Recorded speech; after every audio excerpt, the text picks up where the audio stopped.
அன்புக்குரிய திருச்சபை மக்களே, உங்கள் யாவருக்கும் என் ஆண்டவரும் இரட்சகரும் நம்மை வழிநடத்தும் மீட்பெருமாகிய கிறிஸ்துவின் நாமத்தில் 237வது பிரதிஷ்டை பண்டிகை வாழ்த்துக்களை தெரிவித்துக் கொள்கிறேன். 237 ஆண்டுகள் இந்த கிராமத்தோடு நம்முடைய தாத்தாவுடைய ஐயா அவர்கள் ஆரம்பித்து இத்தனை ஆண்டுகள் நம்மை பாதுகாத்து வழிநடத்தி நம்முடைய தேவைகளை சந்தித்து அவரை நோக்கி நாம் அழைக்கிறப்போ, நம்முடைய தேவைகளை சொல்கிறப்போ அதை கன்சல்ட் பண்ணி நமக்கு எல்லா நிலையிலும் ஆசீர்வதித்து வழிநடத்தின ஆண்டவருக்கு நன்றி செலுத்துகிறேன். கடந்த மாதத்தில் திருநெல்வேலி திருமணத்தில் ஊசி கோபுரம் திருத்துவ ஆலயத்தின் 200வது ஆண்டு விழா.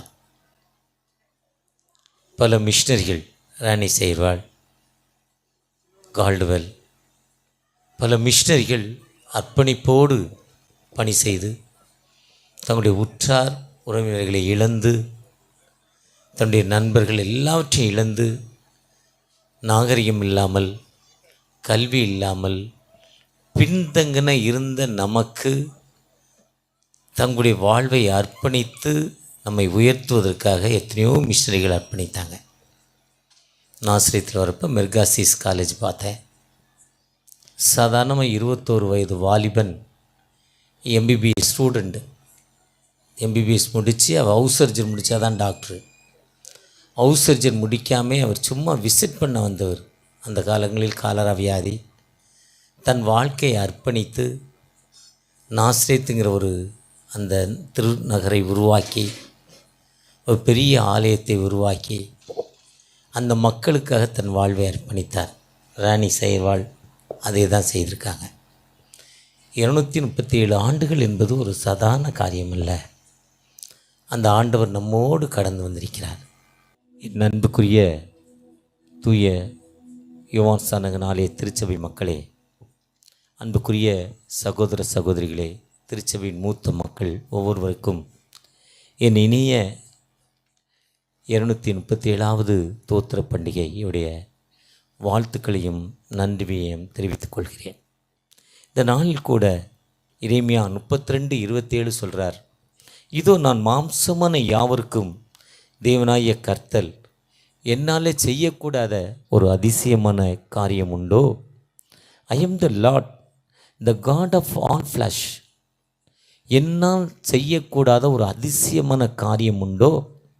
மீகா 7:15 உன்னை அதிசயங்களை காணப்படுவேன் என்று சொல்லும் ஆண்டவர். சங்கீதம் 145:5 உம்முடைய அதிசயங்களை குறித்து நான் பேசுவேன் என்ற வார்த்தையின்படி யாத்ராகமம் 34ஆம் அதிகாரம் 10ஆம் வசனத்தில் பூமி எங்கும் எந்த ஜாதிகளிடத்தும் செய்யப்படாத அதிசயங்களை உன் ஜனங்கள் எல்லாருக்கும் முன்பாக செய்வேன் என்று சொல்கிறார். பூமி எங்கும் எந்த ஜாதிகளிடத்தும் செய்யப்படாத அதிசயங்களை உன் ஜனங்கள் எல்லாருக்கும் முன்பாக உனக்கு செய்வேன் என்று சொல்கிறார். யாராலும் செய்ய முடியாத, யாருமே இந்த ஹீலிங் நடக்குமா, இது நடக்காதுங்கிற ஒரு ஹீலிங். அப்படிப்பட்ட ஆண்டவர். காலையில் ஒரு சகோதரியை பற்றி நான் வாட்ஸ்அப்பில் கேட்டேன். என்னுடைய வாக்கிங் டைமில், டெலிவரி டைமில் அந்த அம்மா ஒருத்தட்டு போய் சொல்லுது. அது சொல்லுது, வந்துட்டு அவர் சொல்கிறார், இந்த டைமில் இந்த குழந்தை பிறந்தா அந்த குழந்தை ஒரு ராட்சச குழந்தையாக மாறிடும். ஒரு செகண்டோ எத்தனையோ ஒரு செகண்டோ கழித்து பிறந்தா அந்த குழந்தை ஒரு தெய்வீக குழந்தையாய் அநேகருக்கு ஒரு பயனுள்ள குழந்தையாய் மாறுன்னு சொன்னாரா. அந்த தாய் பொதுவாக டெலிவரி டைம் வந்த பிறகு யாருமே என்ன பண்ண முடியாது, தடுக்க முடியாது. இன்றைக்கி அட்வான்ஸ் டெலிவரி கொண்டு போயிடுறாங்க. எங்கள் குடும்பத்தில் ஒருத்தர் 12/12/2012 குழந்தை பிறக்கணும். அவருக்கு டெலிவரி டேட் 13/12. ஆனால் 12/12/2012 குழந்தை பிறக்கணும், ஆப்ரேஷன் பண்ணி எடுத்துடணும் முடிவு பண்ணிட்டார். ஆனால் நார்மல் டெலிவரி 10/12 அந்த குழந்தை பிறந்துட்டு. இது கடவுளுடைய சித்தம். பிரசவத்தை நான் தடுப்பேனோ? யாரும் தடுக்க முடியாது. ஆனால் அந்த சகோதரி என்னுடைய குழந்தை அந்த குறிப்பிட்ட டைமுக்கு தான் பிறக்கூடாது, அதுக்கப்புறம் பிறக்கணும்னு அந்த பெயின் வந்த பிறகு அந்த சகோதரியை தன் 2 கால்களையும் உயரமாக தூக்கி கட்ட சொல்லிட்டான். ரொம்ப போராடி அந்த குழந்தையை பெற்றெடுத்துச்சான். அந்த டைமுக்கு அந்த குழந்தை அவர் சொன்ன மாதிரி ஒரு பெரிய வள்ளுவனாய் அநேகருக்கு யூஸ்ஃபுல்லாக இருந்தானா. ஆனால் அந்த குழந்தை பிறந்த அடுத்த செகண்டில் அந்த அம்மா செத்து போச்சான். ஏன்னா அந்த பிரசவ வலி அது என்ன பண்ணுது, தடுத்துருச்சு, அது இறந்து போச்சு. அதே மாதிரி தான் நம் ஆண்டவர் உங்களை என்னை காப்பாற்றுவதற்காக சிலுவையில் ரத்தம் சிந்தினார். இந்த உலகத்தில் அவர் 40 நாட்கள் பாஸ்டிங் முடித்து வந்த பொழுது பிசாசானவன் உலகத்தின் அனைத்தையும் நான் உனக்கு தரேன்ப்பா, நீ ஏன் போராடுறன்னார். இந்த ராஜ்யங்களெல்லாம் உனக்கு தர்றேன், நீ மேலேருந்து எல்லாம் சொன்னார். ஆனால் இயேசு சொன்னார், வேண்டாம், என் பிதாவின் சித்தப்படி. அதுதான் இந்த பாத்திரம் என்னை விட்டு நீங்க கொடுமனால் அவருடைய ஜெபம். இந்த பாத்திரம் என்பது உலகத்தின் பாவங்கள் அவர் மேலே கொட்டப்படுறப்போ பிதாவுக்கும் அவருக்கும் உள்ள மகிமை பார்வை துண்டிக்கப்பட்டு உலகம் காரிருள் வந்ததால் பிதாவுக்கும் அவருக்குள்ள பார்வை துண்டிக்கப்பட்டுருச்சு. அப்போதான் வேதனை, என் தேவனே என் தேவனே ஏன் என்னை கைவிட்டீங்கன்னு மிகவும் சத்தமாய் கூப்பிட்டு தன் ஆண்டவரை நோக்கி ஜெபிக்க ஆண்டவர். ஆனால் அந்த வேதனைக்கு அப்புறம் அவர் தன் முடிந்தது என்று சொல்லி தன் ஆவியை ஆண்டவருடைய கையில் ஒப்பு கொடுத்து 3ஆவது நாள் உயிரோடு எழுந்ததால் இன்னைக்கு உலகத்தின் இரட்சகராய், இன்னைக்கு உலகத்தின் அதிபதியாய், அந்த சாத்தான் அதிபதி இல்லை, இயேசு கிறிஸ்து அதிபதியாய் என்று வீற்றிருக்கிறார். இதுதான் ஆண்டவருடைய அதிசயம். ஆண்டவற்றினுடைய துன்பங்கள் மத்தியில் இந்த உலகம் கொடுக்கிற இந்த சாத்தானுடைய கரங்கள்லாம் உலகத்தில் வேதத்தில் ஒரு இடத்துல சொல்லுது, மனங்கசவனுக்கு திராட்சரசம் கொடுங்குது. மனம் யாரு அழுகிறானா அவனுக்கு என்ன கொடு, புண்பட்டவனுக்கு கொடுங்கிறார் ஒயினை, ஏன்னா அதோட அவன் போட்டுங்கிறார். ஆனால் அது இல்லாமல் ஆண்டவர்கிட்ட ஒப்பு கொடுக்குறப்போ ஆண்டவர் வாழ்வு கொடுக்கும் ஆண்டவர், ஆண்டவர் விடுதலை கொடுக்கும் ஆண்டவர். அந்த ஆண்டவர் ஒரு காலம் கைவிட மாட்டார். அவரால் செய்யக்கூடாத அதிசயமான காரியம் எல்லாம் அவர் ஒன்றுமே கிடையாதுங்க. அவரால் எல்லா காரியங்களையும் செய்யும். அவர் வலது கைக்கும் இடது கைக்கும் தெரியாத பெரிய அற்புதங்களை செய்யும் ஆண்டவர். அந்த ஆண்டவர் நம்மோடு கடந்து வந்திருக்கிறார். அவரை நோக்கி பார்த்த முகங்கள் ஒரு காலம் வெட்கப்பட்டு போகிறதில்ல. யாரெல்லாம் அவரை நோக்கி பார்க்குறாங்களோ அந்த முகங்கள் அது யாராக இருக்கலாம், ஒரு கிறிஸ்தவனாக இருக்கலாம், யூதனாக இருக்கலாம், பிற மதத்து கிறிஸ்து கடவுளே இல்லைன்னு சொல்லுவனா இருக்கலாம். ஆனால் விசுவாசத்தோடு தாவீதின் குமாரனே எனக்கு இறங்கும் என்று அழைக்கிறப்போ அவனுக்கு விடுதலை கொடுக்கும் ஒரு உயிருள்ள ஆண்டவர். இந்த கடவுள் எனக்கு இந்த ஹீலிங் தருவாரா? தந்தா நான் நிச்சயமா ஒரு சாட்சி சொல்கிறேன். அவருக்கு ஒரு சாட்சியாக வாழ்கிறேன்னு யாரு சொல்லி அவரை நோக்கி பார்க்கிறாங்களோ அந்த மக்களுக்கு விடுதலை கொடுக்கும் ஆண்டவர். அவரால் செய்ய முடியாத ஒரு அதிசயமான காரியம் எதுவுமே இல்லை. தையமசுடைய கலை நிகழ்ச்சி பார்த்துருப்பீங்க. விஷன்னாருக்கு மூலம் அருமையாக பண்ணியிருப்பாங்க.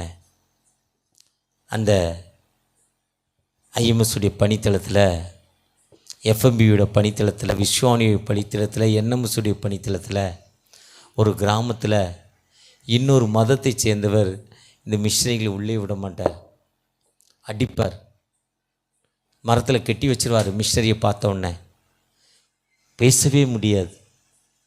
என் கடவுள் பெரியவரான்னு சொல்லுவார். நான் வணங்கும் கடவுள் பெரியவர், நீ யாரா? வெளிநாட்டு கடவுளை மதராசிலேருந்து கொண்டு வர, ஓடுறா, அடித்து விரட்டிக்கிட்டே இருந்தார். ஒரு நாள் அப்படியே உடம்பெல்லாம் வியாதி, எத்தனையோ மருத்துவமனைகளுக்கு போனார். எங்கே போனாலும் அவருக்கு விடுதலை இல்லை. அவருக்கு வாழ்வில்லை, உயிரும் போகலை, வேதனை வேதனை துன்பம். அந்த துன்பத்தின் மத்தியில் என் தேவனே ஏன் என்னை கைவிட்டீங்க என்று கருத்தாய் ஆண்டவரை நோக்கி ஜெபிக்கிறப்போ ஆண்டவருடைய தரிசனம் அவருக்கு கிடச்சி அந்த வேதனையிலேருந்து ஒரு முழுமையான வாழ்வு அவருக்கு கிடச்சிதுங்க. அதுதாங்க அதிசயம். எந்த மனிதன், நீங்கள் யாராக இருக்கலாம், உங்களுடைய பெயர் என்ன பெயராக இருக்கலாம், அந்த ஆண்டவரை நோக்கி நீங்கள் பார்க்குறப்போ நிச்சயமாக ஒரு விடுதலை கொடுக்கும். உயிருள்ள ஆண்டவர் நம்மோடு கடந்து வந்திருக்கிறார். இந்த ஆவிக்குரிய கூட்டங்களில், இந்த ஆவிக்குரிய எழுப்பதில் நீங்கள் நான் எப்படிப்பட்ட மக்களாய் ஆண்டவரை நோக்கி பார்க்க வந்திருக்கிறோம். அந்த ஆண்டவரை நோக்கி இப்படிப்பட்ட வியாதி, எப்படிப்பட்ட துன்பங்கள் மத்தியில் தகப்பனே என்னை ஆசீர்வதிங்கன்னு கேட்கிறப்போ நிச்சயமாகவே ஒரு விடுதலை கொடுக்கும். ஒரு உயிருள்ள ஆண்டவர் நம்மோடு கடந்து வந்திருக்கிறார். அதிசயமானவர். இயேசு கிறிஸ்து பிறப்பதற்கு 650 ஆண்டுகளுக்கு முன்னால் ஏசாயா தீர்க்கன் சொன்னார், நமக்கு ஒரு பாலகன் பிறந்தார், நமக்கு ஒரு குமாரன் கொடுக்கப்பட்டார், கர்த்தரும் தோளின் மேல் இருக்கும், அவர் நாமம் அதிசயமானவர், ஆலோசனை கர்த்தா. அவர் யாரு? ஒண்டர் ஸ்லாட், அதிசயமானவர். எப்படிப்பட்ட அதிசயம்னா, ஜெயகாந்தன்கிற ஒரு பெரிய எழுத்தாளர் ஒரு 70 ஆண்டுகளுக்கு முன்னால் எக்மோர் ரயில்வே ஸ்டேஷனுக்கு வந்தார். அன்னைக்கு காலம்னா அரையணா காலம். நான் திருநெல்வேலி மாவட்டம் தென்காசி தாலுக்கா அந்த விகே புதூர் வயான்னு சொல்லுவாங்க. டாக்டர் டிஜே தினகரன் பக்கத்து கிராமம். அவர் கீழே சுரண்டை இந்த பரன்குன்றாபுரம். எங்கள் அட்ரஸ் இப்படி தான் போடுவோம். அதேமாதிரி ரொம்ப அந்த காலங்களில் நாங்கள் சென்னைக்கு போயிருக்கப்போ காலண்ணா அரையணா நான் பார்த்துருக்கேன். டிக்கெட்டு காலண்ணானா ஒரு அணா வந்து ஒரு ரூபாயில் 12 அணா வந்து 12 அணா வந்து ₹1. சல்லிங்கிறான் அன்றைக்கி அமெரிக்காவில். நம்ம ஊரில் ₹1 கூட கிடையாது. இப்போ குறைஞ்சதே 10 rupees தான். 5 ரூபாயை மதிக்க மாட்றான். 5 ரூபா நோட்டு கொடுத்தா வேணாம், மேலே கீழே பார்க்குறான், யாரா ஒரு பிச்சைக்காரங்கிறான் நம்மளை. 5 ரூபா நோட்டு, 10 ரூபா நோட்டு கொடுத்தாலே பார்க்க மாட்றான். குறைஞ்சது 100 ரூபா 200 ரூபா மாத்திரா தான் ஆளையே பார்க்குறான். அந்த இன்றைக்கும் அமெரிக்காவில் சல்லி இருக்குது, ஜெர்மனியில் இருக்குது. அப்படி காலனா அரையணா காலங்கள் ₹1 வச்சுருந்தாராம். சென்னையிலேருந்து அவர் ஊர் கும்பகோணம் போகிறதுக்கு 12 அணா டிக்கெட்டு. மாதம் வருவாராம் மீட்டிங்க்கு, பாட்டு பாடுறதுக்கு, புக்கு ரிலீஸ் பண்ணுறதுக்கு 12 அணா டிக்கெட்டு. ₹1 16 அணா, மிச்சம் 4 அணா மிச்சம் இருக்குன்னு நினச்சிக்கிட்டு என்ன பண்ணுறாரு, பக்கத்தில் ஒரு நல்ல காஃபி கடை. வர்றப்போ குருளிப்பானை, அதே மாதிரி ஒவ்வொரு ஊர்லேயும் ஒரு டீ இருக்குது. எல்லா ஊர்லேயும் இந்தியா முழுவதும் நீங்கள் ஆந்திராவுக்குள்ளே அந்த தடா பகுதிக்கு போனால் ஒரு சூலூர்பேட்டைன்னு ஒரு ஊர் இருக்குது. Lemon tea ₹20. இந்தியாவில் எங்கேயுமே அப்படி ஒரு லெமன் டீ கிடைக்காது. அப்படி ஒரு லெமன் டீ, சூப்பர் டீ. இப்படி உலகம் முழுவதும் போயிட்டு டீயும் காஃபியும் சாப்பிட்டு வந்திருக்கேன் நான். டீயும் காஃபியும் சாப்பாடும். அப்படி ஒரு சூப்பர் காஃபி கடைக்கு 2 அணா கொடுத்து ஒரு காஃபி குடிச்சிட்டார். 12 அணா டிக்கெட் வாங்கணும், ₹1 மாற்றி 2 அணா காஃபி குடிச்சிட்டாரு. மிச்சம் 2 அணா மீதி. பக்கத்தில் ஒரு பெர்கர் பிச்சைக்காரன், ஐயா ஏதாவது கொடுங்கன்னு கேட்குறான். எல்லாம் காலனா அரையணா போடுறாரு, 2 அணா போடுறாரு. அவன் அதுவரை 2 அணா மொத்தமாக பார்த்ததே கிடையாதான். தோத்துறான், ஐயா நன்றி ஐயா, 2 அணா மொத்தமாக கொடுத்து, உன்னை மாதிரி புண்ணியமாக நாட்டிலே கிடையாதுங்கிறான். இப்போ கொடுத்தாச்சு, 16 அணாவில் 2 அணா காஃபி குடித்தாச்சு, 2 அணா இவருக்கு ஏழைக்கு கொடுத்தாச்சு, மிச்சம் 12 அணா டிக்கெட் வாங்க போனால் டிக்கெட் கவுண்டரை சொல்கிறாரு, போன வாரத்துலேருந்து 1 அணா கூடி 13 அணா நீ போக வேண்டிய ஊருக்கு டிக்கெட்டுங்கிறார். இப்போ கையில் வச்சுருக்கிறது எவ்வளவு? இப்போ 1 அணா வேணும், என்ன செய்கிறதுனே தெரியல, தலையை பிச்சுக்கிட்டு இருக்கிறார். அதில் அந்த பிச்சைக்காரன் வந்து போடுறவங்க 1 அணா போட்டுட்டு 4 அணா எடுத்துக்கோப்பா, 3/4 அணா ஏன்டா கொடு, அரை அணா நீ எடுத்துக்கோ, அரை அணா எனக்கு கொடுதுன்னு நம்ம 10 ரூபா கொடுத்துட்டு 5 ரூபா எடுத்துக்கோ, 5 ரூபா திருப்பி வாங்குறேன்ல. இதே மாதிரி பிச்சைக்காரன்டா நிறைய பேர் வாங்கிட்டு போய்கிட்டு இருக்காங்க, அவனும் கொடுத்துக்கிட்டு இருக்கான். அப்போ இவருக்கு ஒரு ஐடியா வருது, 2 அணா கொடுத்தல, ₹1 அணா எடுத்துக்கிட்டால் நமக்கு டிக்கெட் சரியாக போச்சு, அவன்கிட்ட சொல்லிவிட்டு எடுத்துடலான்னு போட்ட 2 அணாவை எடுக்க போகிறாரு. அந்த மனுஷன் கையை பிடிச்சிக்கிட்டு, கிறுக்கு பயலே, உன்னை மாதிரி ஒரு நாட்டில் ஃப்ராடு யாரா, ஏதோ ஒரு புண்ணியமாக 2 அணா கொடுத்தாரு, அதை போய் திருட வந்திருக்கடா, என்னடா மனுஷன்னு இவனை திட்டுறார். கொடுத்தது இவர் தான், ஆனால் அவன் மறந்துட்டான் யாருன்னு. ஒரு அரை மணி நேரத்தில் முகம் மாறி போச்சு. இவன் தான் கொடுத்தான். ஆனால் அவன் திட்டுறான். இப்போ என்ன செய்யறதுன்னு தெரியல, தர்ம சங்கடம். ஒரு அண்ணா இல்லை. அப்படி பேசிக்கிட்டே இருக்கிறப்போ அவர் போக வேண்டிய ட்ரெயினும் கிளம்பி ஸ்டேஷனை விட்டு போயிடுச்சு. இனிமேல் ட்ரெயின் அடுத்த நாள் தான், இன்றைக்கி போக முடியாது. சரி, ஒரு யோசனை வந்தது. இங்கேருந்து சென்னையிலேருந்து செங்கல்பட்டு வரையும் நடந்துட்டால் ஒரு அண்ணா டிக்கெட் குறைஞ்சிரும். கிட்டத்தட்ட 40 கிலோமீட்டர். ட்ரெயினில் வந்தே பாரத்தில் 55 நிமிஷம் ரன்னிங் டைம், மற்ற ட்ரெயினில் 1 hour running time. Chengalpattu to Chennai, Chennai to Chengalpattu 1 hour train ஓடுற நேரம். 120 கிலோமீட்டர் ஸ்பீடு போகும் ட்ரெயின். இது நடந்துட்டால் ஒரு நாளில் நடந்துடலான்னு போன ட்ரெயினை பற்றி கவலைப்படாமல் இவர் நடந்துட்டார். செங்கல்பட்டு வரையும் போய் நடந்து டிக்கெட் வாங்கிட்டு போயிட்டார். ஊருக்கு போன பிறகு பேப்பரில் வாசிக்கிறாரு, இவர் ஏற போன ட்ரெயின் ஆக்சிடெண்ட் ஆகி அதில் 150 பேர் செத்து போனாங்கன்னு வாசிக்கிறாரு. ஒருவேளை இன்றைக்கி ட்ரெயினில் இவர் போயிருந்தால் அந்த மரித்தவர்கள் ஒருவனாய் காணப்பட்டிருக்கிறாரு. ஒருவேளை அதுதான் ஆண்டோடைய அதிசயம் என்பது நான் நிர்மூலமாக இருப்பது. கர்த்தருடைய சித்த கிருபை காலைதோறும் அவை புதியவைகள். என் நீதி நிமித்தம் ரட்சிக்கலடப்பா.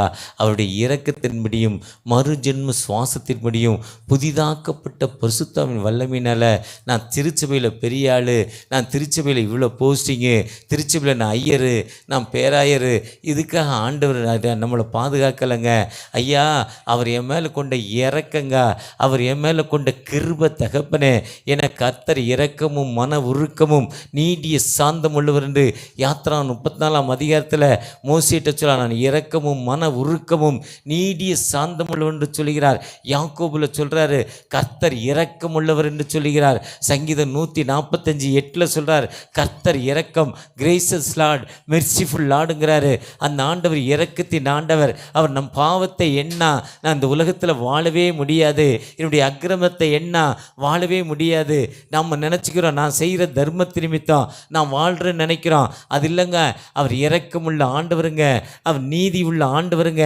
அவர் இதுவரை நமக்கு 237 ஆண்டுகள் இந்த உலகத்தில் ஒரு பாதுகாப்பான வாழ்வை தந்திருக்கிறார்னா, ஐயா நான் நடந்து வந்த பாதை, எங்கள் ஐயா சொன்னார், எங்கள் அம்மா சொன்னாங்க அந்த நீதி. எங்கள் அம்மா சொன்னாங்க ஐயா சோளம் விதைச்சி காலையில் அறுக்க போனியா, காலையில் அறுத்துட்டு வர்றதுக்குள்ளே எவனோ ராத்திரி வந்து அறுத்துட்டு போயிட்டான். ஏதோ ஒரு அறுத்துட்டு போயிட்டான். போய் கேட்க முடியல, கேட்டால் அடிக்கிறான்.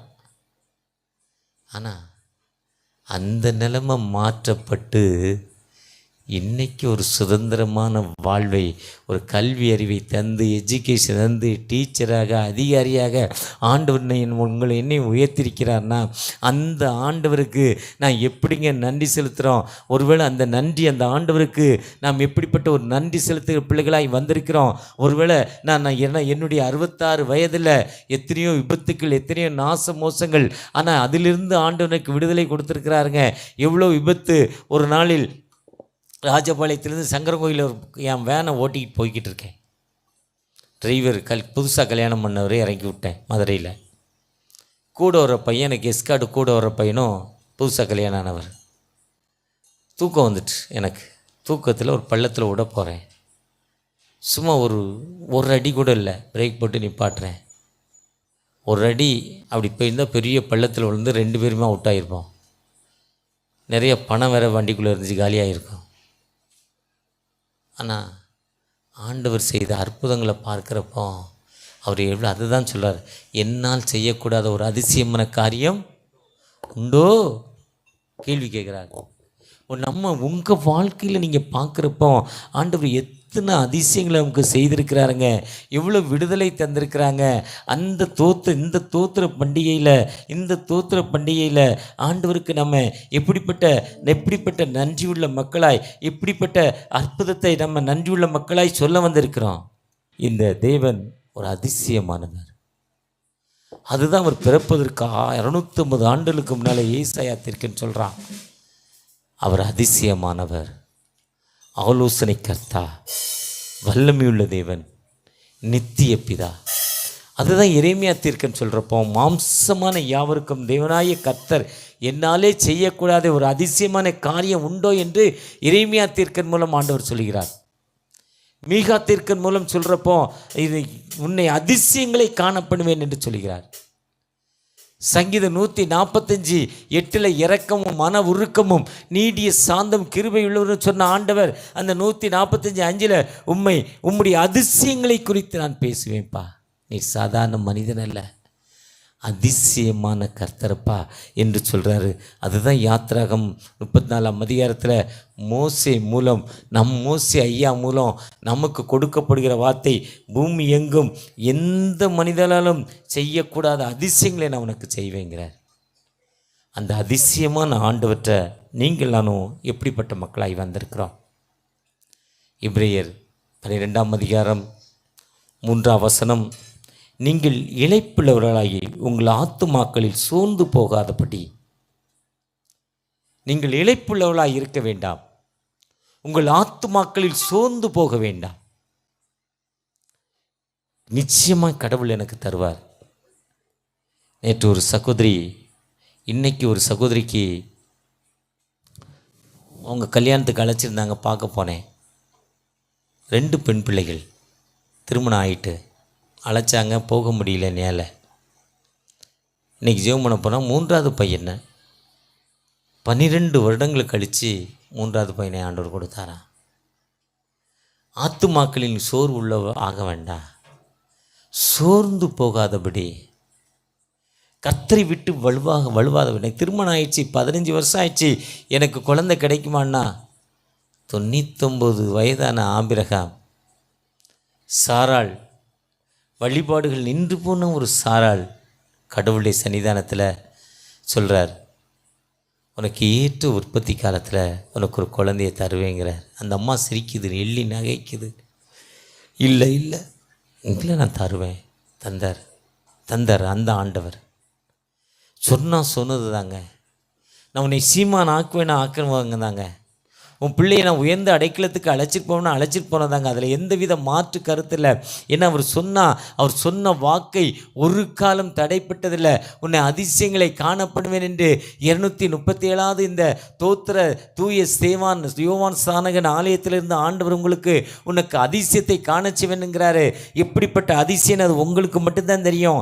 எனக்கு குழந்தை பாக்கியம் இல்லை, என் தொழிலில் பின்தங்கின நிலைமை, எனக்கு என் கணவருக்கு நல்ல உடன்பாடு இல்லை, எனக்கு இந்த இப்படிப்பட்ட ஒரு வியாதி, எனக்கு கேன்சர், இந்த கேன்சர்லேருந்து எனக்கு விடுதலை இருக்காது. இப்படிப்பட்ட வியாதி கண்ணீரோடு இருக்கலாம். ஆனால் கண்ணீரோடு இருக்கிறப்போ நீங்கள் ஆண்டவரை நோக்கி பார்க்கிறப்போ நிச்சயமாகவே ஒரு விடுதலை தரும் ஒரு உயிருள்ள ஆண்டவர், விடுதலை தரும் ஒரு உயிருள்ள ஆண்டவர் நிச்சயமாகவே நம்மோடு வந்திருக்கிறார். மவுண்ட் வாஷிங்டன் ஒரு மலை வச்சு, மவுண்ட் வாஷிங்டன் உலகத்திலே உயரமானது. 2வது தான் எவரெஸ்ட், இந்தியாவில் இமயமலை. மவுண்ட் வாஷிங்டன் உலகத்தில் உயரமான ஒரு மலை. அதை ஒரு மலை உச்சிக்கு ஒரு பொண்ணு போகணுன்னு முயற்சி பண்ணால, பல முறை முயற்சி பண்ணுறான், விடலை. அந்த ஹில் ஸ்டேஷன் போனீங்கன்னா காற்று அடிக்க ஆரம்பிச்சிட்டா நம்மளால் நிற்க முடியாது. குளிர், பயங்கர காற்று அடித்தோன்னா குளிர் வந்துடும். கொடைக்கானல், ஊட்டி போனவங்களுக்கு அது தெரியும், அடிக்கடி போகிறவங்களுக்கு தெரியும். அந்த சகோதரி அந்த மவுண்ட் உச்சிக்கு எவ்வளவோ ட்ரை பண்ணாங்களாம், ஆனால் முடியலை. ஏன்னா சோர்வு. அதே மாதிரி தான் இஸ்ரேல் மக்கள் கானா ஊருக்கு போவதற்கு, பாலும் தேனும் ஓடும் கானான் தேசத்துக்கு போகிறதுக்கு ட்ரை பண்ணுறாங்க. மன சோர்வு, அவங்களால முடியல. ஆனால் ஜூஸ்வாவும் காலைப்பும் அதை முயற்சி பண்ணுறப்போ அந்த தேசத்துக்குள்ளே அவங்களால போக முடிஞ்சது. அந்த தேசத்துக்குள்ளே அவங்களால போய் ஒரு வெற்றியின் வாழ்வை செய்ய முடிஞ்சது. ஒருவேளை அந்த முயற்சி என்பது ஆண்டவரால் முடியாத காரியம் ஒன்றுமே இல்லை. ஆண்டவருடைய சன்னிதானத்தில் ஒப்பு கொடுத்து போகிறப்போ சீகன் பால் முதலாவது 1709 ஜூலை, இந்த ஜூலை மாதம் ஒரு விசேஷித்த ஒரு மிஷன் மந்த்து. ஆனால் நிறைய திருச்சபையில் ஜூலை மாதத்தில் பண்டிகை கொண்டாடி கொண்டிருக்காங்க. அந்த ஜூலை மாதத்தில் வந்த அந்த சீகன் பால் தான் பைபிள் எழுதினார். பெண்களுக்கு தையல் மிஷின் கொடுத்தார். நாம் எழுதும் பேப்பர் இந்தியாவிற்கு கொடுத்தார். அச்சு இயந்திரம் இந்தியாவுக்கு கொடுத்தவர். எல்லாரும் ஒன்றாக வழிபடுவதற்கு ஆலயத்தை கொடுத்தவர். ஏற்றத்தாழ்வு இல்லாமல் ஆலயத்தை கட்டி கொடுத்தவர் சீகன் பால். அவரை ஒரு நாள் கொல்வதற்கு அந்த ஊர் மக்கள் தரங்கம்பாடி, இன்றைக்கி காரைக்காலுக்கும் அந்த மயிலாடுதுறைக்கு இடையில தான் தரங்கம்பாடி, பூம்புகார் பக்கத்தில் அந்த கிராமத்தில் தான் இறங்குறார். அது ஒரு போர்ட் ஸ்டேஷன், துறைமுகம். அவரை கொல்வதற்கு ஒரு கூட்டம் வந்து ரொம்ப ட்ரை பண்ணுறாங்க. ராத்திரி நேரத்தில் அருவா, கடப்பாறை, கம்பு எல்லாத்தையும் 100 பேர் வந்து மடைக்கிறாங்க. ராத்திரி முகம் தெரியல, அந்த முகம் தெரியாமல் அவரை கொல்றதுக்கு ட்ரை பண்ணுறாங்க. அவர் எவ்வளவோ போராடுறார். ஒன்றும் இல்லை, என்ன போராட்டம் பண்ணார்னா, 2 கைகளையும் தூக்கி, என் தேவனே என் தேவனே ஏன் என்னை கைவிட்டீங்கப்பான்னு ஆண்டவரை நோக்கி ஜெபிக்க ஆரம்பிச்சிட்டார். வானத்திலிருந்து ஒரு சத்தம் வந்துச்சான், ஒரு இடி சத்தம் வந்துதான், கார்மேகம் வந்துதான் ராத்திரியில்.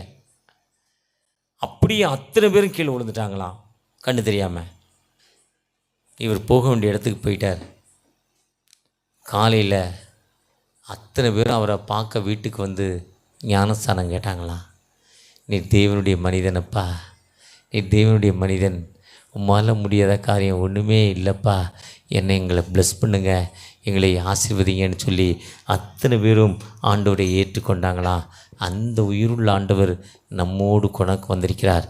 உனக்கு விரோதமாய் உருவாக்கப்படும் எந்தவித ஆயுதமும் உனக்கு ஒரு வழியாய் வருவார்கள், 7 வழியாய். உபாகம் 28 நான் உனக்கு விதிக்கிற கட்டளை கருத்தாய் கைக்கொள்வாயானால். சங்கீதம் 119:1 நீ கர்த்தருடைய வேதத்தின்படி நடக்கிறப்போ உத்தம மார்க்கத்தார் பாக்கியவான்கள். கர்த்தருடைய வசனம் என் கால்களுக்கு தீபமும் பாதைக்கு வெளிச்சம். இந்த கர்த்தருடைய வேதத்தையும் கர்த்தருடைய சத்தத்தையும் கேட்டு யார் நடக்கிறோமோ அவளுக்கு வாழ்வு கொடுக்கும் ஒரு உயிருள்ள ஆண்டவர் நம்மோடு கடந்து வந்திருக்கிறாருங்க. அவரை நோக்கி நீங்கள் பார்க்குறப்போ ஒரு காலம் கைவிட மாட்டாருங்க. ராமநாதபுரம் அருப்புக்கோட்டை தாண்டி பர்லச்சிங்கிற ஒரு ஊரை தாண்டி ஒரு ஊருக்கு நான் என்னுடைய வேனில் போய்கிட்டு இருக்கிறேன். 20 வருஷத்துக்கு முன்னாடி இருந்த சம்பவம். ஜாதி கலவரம், 2 அணியினரும் நிற்கிறாங்க கம்பு வச்சுக்கிட்டு.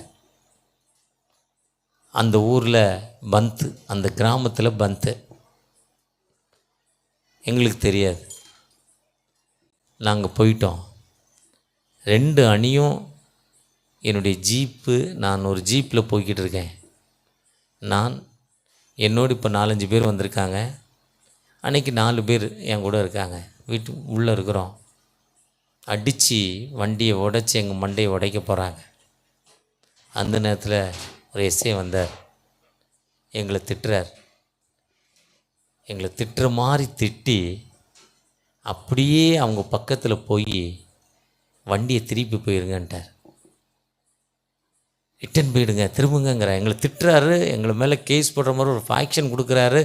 அவங்க 2 குடும்பம் 2 குரூப்பும் சரிங்கிற மாதிரி ஒரு தோரணைக்கு வர்றப்போ எங்களை அனுப்பிவிட்டார். இதுதான் ஆண்டவர் உனக்கு விரோதமாய் உருவாக்க உன்னை அதிசயங்களை காணப்படும் ஆண்டவர். என் வாழ்க்கையில் மறக்க முடியாத ஒரு அதிசயம். அப்படிப்பட்ட ஒரு ஆண்டவர் என்னோடு கடந்து வந்த ஆண்டவர் உங்களோடு இந்த 237வது ஆண்டு விழாவில் உங்களுக்கு ஒரு அதிசயத்தை இன்றைக்கி கொடுக்க போகிறாருங்க. ஒரு அற்புதத்தை கொடுக்க போகிறாருங்க. யார் விசுவாசத்தோடு அந்த ஏழை தாய், மார்க் 5 அந்த ஏழை தாய் விசுவாசத்தோடு அவரை தொட்ட பொழுது அற்புதம். யவீரு வந்து என் மகன் மரித்து போவான்னு நினைக்கிறாரு. அப்போ சொல்கிறார், விசுவாசி ஆகிறாய், பதறாதே, ஆண்டவர் அற்புதங்களை செய்வார் என்று அவனுக்கு ஒரு அற்புதத்தை கொடுத்த அந்த உயிருள்ள ஆண்டவர் நம்மோடு கடந்து வந்திருக்கிறார். அந்த ஆண்டவர் நிச்சயமாக ஒரு ஹீலிங் நமக்கு தரப்போகிறாருங்க. நிச்சயமாக ஒரு அற்புதம் தரப்போகிறாருங்க. அவரால் முடியாத காரியம் ஒன்றுமே இல்லை. அவரை நோக்கி பார்ப்போமா? உம்மை நோக்கி பார்க்குறோம். உம்முடைய கிருபையை தேடி வந்திருக்கிறோம்ப்பா. உம்முடைய கிருபை எங்கள் மேலே வரணும்ப்பா. உம்முடைய வழிநடத்தல் எங்கள் மேலே வரணும் தகப்பனை. இந்த ஆண்டு தகப்பனை, இந்த தோத்திர பண்டிகையில், இந்த அசன பண்டிகையில், நீ தேவாலயத்தில் அசன பண்டிகையில் தோத்திர பண்டிகையில் அசைவாடு இருக்கப்போ அந்த மக்களை மன்னிச்சிங்கப்பா. என்னை மன்னித்து எனக்கு வாழ்வு தாங்க. நம்முடைய பாதத்தில் நிற்கிறேன், உம்முடைய கிருபையை தேடி நிற்கிறேன், உம்முடைய இரக்கத்தை தேடி நிற்கிறேன். எனக்கு ஒரு கடன் பிரச்சனைப்பா, அந்த பிரச்சனையிலேருந்து எனக்கு வாழ்வில்லை. ஏடிஎம் கார்டில் வாங்கின கடன் நிமித்தம் எவ்வளவோ வட்டி கட்டிட்டேன், எனக்கு வாழ்வில்லை. ஒரு விடுதலை தாங்க, ஒரு ப்ளஸ் பண்ணுங்கன்னு ஏக்கத்தோடு ஜெபிக்கிற ஒரு அன்பு சகோதரி உண்டுப்பா. கணவருக்கு தெரியாது, தகப்பனுக்கு தெரியாது, தாய்க்கு தெரியாது, பிள்ளைகளுக்கு தெரியாத ஒரு கடனப்பா. இன்றைக்கி தலை போகிற மாதிரி கஷ்டம், எனக்கு ஒரு விடுதலை கிடைக்காதா, எனக்கு ஒரு ஃபினிஷிங் ஆகாதா? ஏக்கத்தோடு தகப்பனை, உம்முடைய சித்தம் என் மேலே இறங்கட்டும், உம்முடைய விடுதலை என் மேலே இறங்கட்டும். கிடைக்குமாயின் அடுத்த வாரம் திருச்சபையில் சாட்சி சொல்கிறேன்ப்பா. உம்முடைய சாட்சியை, நீர் கொடுத்த அற்புதத்தை நான் பிறருக்கு, நீர் கொடுத்த ஒரு அதிசயத்தை, நீர் கொடுத்த ஒரு ஒண்டர்ஸை ஐயா, ஒரு மீனிங்ஃபுல், எனக்கு ஒரு விசுவாசத்தின் அடிப்படையில் கொடுத்த அந்த வாழ்வை நான் பிறருக்கு அறிவிக்கிறேன்னு அன்போடு ஜெபிக்கிற ஒரு அந்த அன்பு மகளுக்காக தகப்பனே ஐயா, தலையில் ஒரு விதமான கட்டி இருக்குப்பா, தலைவலி தகப்பனே, பயங்கரமான தலைவலி, கை வைக்க முடியாத நிலைமை, எனக்கு அதிலேருந்து விடுதலை கிடைக்காதா? ஏக்கத்தோடு தகப்பனே, ஒரு சகோதரி தன் கணவர் விபத்தினால தலையில் அடிபட்டு மருத்துவமனையில் இருக்க சகோதரி எனக்காக ஜெபிங்கன்னு கேட்டாங்கப்பா. அந்த மகளுக்காக, அந்த மகளுடைய ஒரு அதிசயத்தை செய்ய மாட்டீங்களா? நீர் அதிசயமானவர் அல்லவா, நீர் ஆலோசனை கர்த்தர் அல்லவா, வல்லமை உள்ள தேவன் அல்லவா. உம்மை நோக்கி பார்த்த முகங்கள் ஒரு காலம் வெட்கப்பட்டது இல்லப்பா.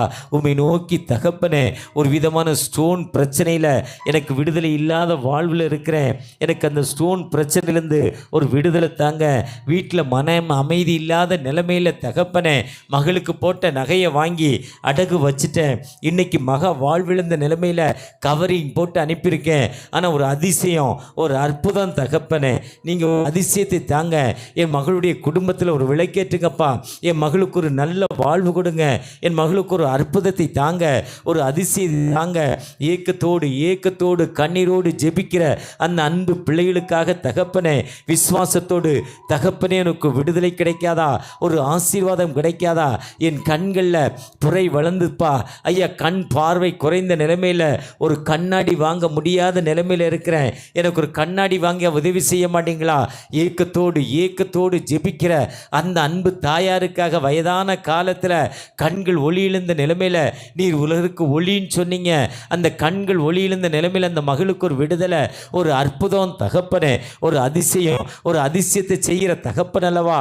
என் மகளுக்கு திருமணம் நடக்க முடியாமல் நிறைய பணம் கேட்குறாங்க, நகை கேட்குறாங்க, ஏன்ட இல்லைப்பா, ஒரு அற்புதமான ஒரு நல்ல மகன் என் கணவருக்கு, என் மகனுக்கு மருமகனாக வேணும்ப்பா, ஒரு நல்ல பழக்கம் உள்ள மருமகனாக வேணும், குடிப்பழக்கம் இல்லாமல், சிகரெட் இல்லாமல், கஞ்சா இல்லாத ஒரு நல்ல மகன் எனக்கு வேணும் தகப்பனே, ஒரு நல்ல கிருபையை தாங்க. ஏக்கத்தோடு இந்த 237வது தோத்திர பண்டிகையில் நான் அந்த ஒரு அற்புதத்துக்காக, ஒரு அதிசயத்திற்காக, ஒரு விடுதலைக்காக ஜெபிக்கிறேன். ஒரு ஹீலிங் தாங்க, ஒரு ஹீலிங் தாங்க.